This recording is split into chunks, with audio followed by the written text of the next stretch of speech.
నేను సంపాదిస్తున్నా, నువ్వు సంపాదిస్తున్నావు, ఈక్వల్గా ఇద్దరు రెస్పెక్ట్ చేసుకోవాలి అనే ఒక ఉద్దేశం తప్పించి ఎంపవర్మెంట్ అంటే నువ్వు తాగుతున్నావు, నేను తాగుతా, నువ్వు 12ంటికి వస్తే నేను 2ంటికి వస్తాను, నువ్వు ఒక ఇద్దరు గర్ల్ ఫ్రెండ్ ఉంటే నా 4 బాయ్ ఫ్రెండ్స్ ఉంటారు, లేకపోతే నేను బట్టలు అనే కాంట్రవర్సీ టాపిక్ బాగా నడుస్తుంది, బట్ అవసరం ఉన్న వరకు మోడర్న్ ఉంటాను, అవసరం లేని చోట వల్గర్గా ఉంటాను అనే చిన్న చిన్న కాన్సెప్ట్లు పెట్టుకుంటే ఉమెన్ ఆర్ ఆల్వేస్ రాకింగ్. కాకపోతే మెన్ సపోర్ట్ చేస్తున్నారు, చాలా సపోర్ట్ చేస్తున్నారు. అందులో కూడా ఎటువంటి ఇంతమంది ఇన్ని అచీవ్ చేస్తున్నారంటే ఎక్కడో వెల్కమింగ్ లేకపోతే అయితే ఇంత అయితే అచీవ్ అయ్యేది కాదు నా ఉద్దేశంలో మాధవి. సో కాబట్టి డివోర్స్కి కారణాలు చాలా ఉన్నాయి, ఒకటని కాదు. మనం ఒకదాని మీద మాట్లాడకుండా, కాకపోతే ఎంత కాదన్నా నువ్వు ఇద్దరు సోల్స్ కలిశారు అంటే ఏదో ఒక అనుబంధం ఉన్నట్టే. అడ్జస్ట్మెంట్, ఎవ్వరు పర్ఫెక్ట్ లేరు, పర్ఫెక్ట్ అవ్వాలి.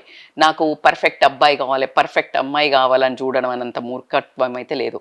పర్ఫెక్ట్ గ్రోత్ జరుగుతుంది. ఇప్పుడు ఒకవేళ ఐఫోన్ ఉంది, లాంచ్ అయింది, లాంచ్ అయితే అది పర్ఫెక్ట్ అమ్మేటప్పుడు ఎట్లా అమ్మినారు అసలు? అట్లా ఎగబడి కొన్నాం.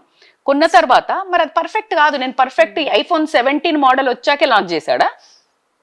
ఐఫోన్ లాంచ్ చేశాడు, ఐఫోన్ 3 వచ్చింది, ఐఫోన్ 4 వచ్చింది, అంటే ఇంకా కరెక్షన్, గ్రోత్ ఉంది. సో ప్రతి ఒక్క మనిషిలో గ్రోత్ ఉంది. నువ్వు అనుకుంటే గ్రోత్ ఉంది. సో నువ్వు పర్ఫెక్ట్ అయ్యాకే లాంచ్ చేస్తా అని అనుకోలేదు. సో కాబట్టికే బంధం ఏంటంటే ఇద్దరు కలిసి నువ్వు నీలా ఉండు, నేను నాలా ఉంటా, లేదు నేనంటే ప్రేమ ఉంటే నా కోసం నువ్వు కొన్ని మారు, నీ కోసం నేను కొన్ని మారుతా అని చిన్న లవ్ సింబల్స్, లవ్ రిలేషన్షిప్ బ్యూటిఫుల్గా వాళ్ళిద్దరు ఏం కావాలో మాట్లాడుకుని కూర్చొని ఎంతసేపు డిమాండింగ్ కాకుండా గివింగ్ అనే దాంట్లో వెళ్తూ ఉంటే ఖచ్చితంగా కొట్లాటలు అయితే అమ్మ నాన్నతో ఎంతైతే, అక్క చెల్లెలతో ఎంతైతే, అయ్యి బాబోయ్ బోల్డ్ అయితే అందరికీ తెలుసు. బట్ ఈజీగా వదిలించుకునేది ఏంటిది? 80% మనం ఫ్యామిలీ బ్లడ్ రిలేషన్స్ని వదులుకోం. ఒక్క భార్య భర్తదే ఈజీ. అందుకే అంతమందిని పిలిచి పెళ్లి చేస్తారు, భయానికి సిగ్గు కన్నా కలిసి ఉంటారని. ఇప్పుడు అన్నీ పోయినాయి. ₹1 పెట్టి 4 కోట్లు పెట్టి పెళ్లి చేసినా కూడా 4 నెలలు కూడా కలిసి ఉంటారా లేదనే భయాలు అయితే వచ్చేసినాయి. But still it's all about you. ఎక్కడికి పోయినా మళ్ళీ ఇంకొక రిలేషన్ అనుకుంటున్నారా, పెనం మీదకి వెళ్ళిపోయి పొయ్యిల పడ్డట్టే ఉంటుంది కథ.